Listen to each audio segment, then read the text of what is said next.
देव भगवान की जय। प्यारे कृष्ण कन्हैया लाल की जय।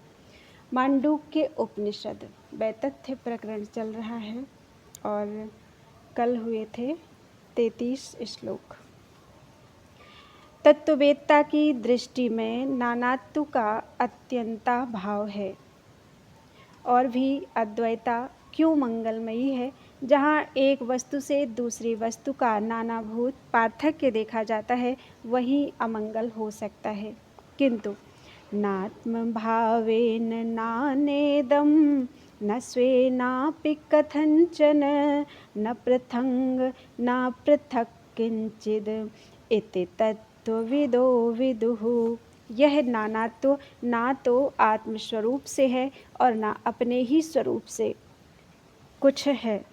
कोई भी वस्तु ना तो ब्रह्म से पृथक है और ना अपृथक ही, ऐसा तत्ववेत्ता जानते हैं।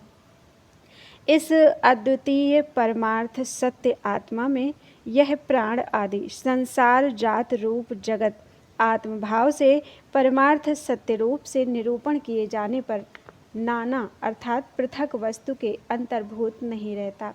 जिस प्रकार प्रकाश द्वारा रज्जु रूप से निरूपित होने पर कल्पित सर्प पृथक रूप से नहीं रहता, उसी प्रकार परमार्थ रूप से निरूपण किए जाने पर जगत आत्मा से पृथक वस्तु नहीं ठहरता और न यह रज्जु सर्प के समान कल्पित होने के कारण ही अपने प्राण आदि स्वरूप से कभी कुछ रहता है।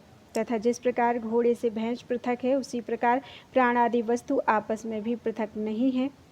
इसलिए असद रूप होने से आपस में अथवा किसी अन्य से कोई वस्तु अपृथक भी नहीं है। ऐसा आत्मज्ञ ब्राह्मण लोग परमार्थ तत्व को जानते हैं। अतः अमंगल की हेतुता का अभाव होने से अद्वैता ही मंगलमयी है, यह इसका तात्पर्य है। इस रहस्य के साक्षी कौन थे? अब इस सम्यक ज्ञान की स्तुति की जाती है। बीत राग भय क्रोधैर् मुनिभिर्वेद पार गए निर्विकल्पो ह्ययं दृष्टः प्रपंचोपशमोद्वयः। जिनके राग भय और क्रोध निवृत्त हो गए हैं, उन वेद के पारगामी मुनियों द्वारा ही यह निर्विकल्प प्रपंचोपशम अद्वैत तत्व देखा गया है। जिनके राग भय और क्रोध आदि समस्त दोष निवृत्त हो गए हैं, उन मुनियों अर्थात सर्वदा मननशील विवेकियों और वेद के पारगामियों यानी वेदार्थ के मर्मज्ञ वेदांतार्थ परायण तत्वज्ञानियों द्वारा यह सब प्रकार के विकल्पों से रहित निर्विकल्प और प्रपंचोपशम द्वैत रूप भेद के विस्तार का नाम प्रपंच है, उसकी जिसमें निवृत्ति हो जाती है वह आत्मा प्रपंचोपशम है। इसीलिए जो अद्वय है ऐसा यह आत्मा पंडित यानी वेदांतार्थ में तत्पर दोषहीन सन्यासियों द्वारा ही देखा जा सकता है। जिनके चित्त राग आदि दोष से दूषित हैं और जिनके दर्शन अपने पक्ष का आग्रह करने वाले हैं, उन अन्य तार्किक आदि को इस आत्मा का साक्षात्कार नहीं हो सकता, यह इसका अभिप्राय है। तत्व दर्शन का आदेश, क्योंकि संपूर्ण अनर्थों का निवृत्ति स्थान होने से अद्वैत्व ही मंगलमय और अभय रूप है। तस्मादेवं विदित्वैनं अद्वैते योजयेत् स्मृतिम् अद्वैतं समनुप्राप्य जड़वल्लोकमाचरेत्।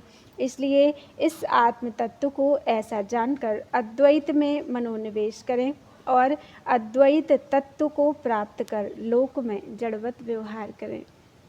इसलिए इसे ऐसा जानकर अद्वैत में मनोनिवेश करें अर्थात अद्वैत बोध के लिए ही चिंतन करें और उस अद्वैत को जानकर अर्थात मैं ही परब्रह्म हूँ ऐसा ज्ञान प्राप्त कर यानी संपूर्ण लोक व्यवहार से शून्य, भोजन इच्छा आदि से अतीत, साक्षात अपरोक्ष अजन्मा आत्मा को अनुभव कर लोक में जड़वत आचरण करें। तात्पर्य यह है कि मैं ऐसा हूँ इस प्रकार अपने को प्रकट ना करता हुआ व्यवहार करें।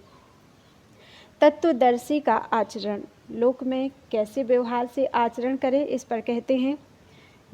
स्तुतिर्निर्नमस्कारो निस्वधाकार एव चा चलाचलनिकेतश्च यतिर्यादृच्छिको भवेत्। यति को स्तुति, नमस्कार और स्वधाकार अर्थात पैतृक कर्म से रहित हो, चल अर्थात शरीर और अचल अर्थात आत्मा में ही विश्राम करने वाला होकर यादृच्छिक अर्थात अनायास लब्ध वस्तु द्वारा संतुष्ट रहने वाला हो जाना चाहिए। स्तुति, नमस्कार आदि संपूर्ण कर्मों से रहित तथा बाह्य ऐषणाओं का त्यागी हो अर्थात निश्चय उस आत्मा को जानकर इत्यादि श्रुति और जिनकी बुद्धि, आत्मा और निष्ठा उसी में लगी हुई है तथा जो उसी के शरणापन्न है, इस स्मृति के अनुसार परमहंस परिव्राज्य भाव को प्राप्त हो।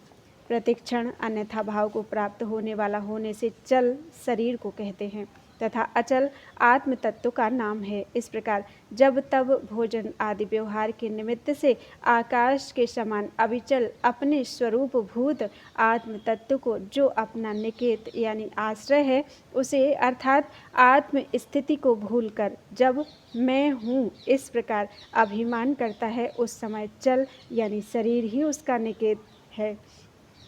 इस प्रकार विद्वान चल अचल निकेत होकर अर्थात फिर बाह्य विषयों का आश्रय ना करके यादृच्छिक हो जाए। तात्पर्य यह कि अनायास ही प्राप्त हुए कौपीन, आच्छादन और ग्रास मात्र से जिसकी देह स्थिति है, ऐसा हो जाए।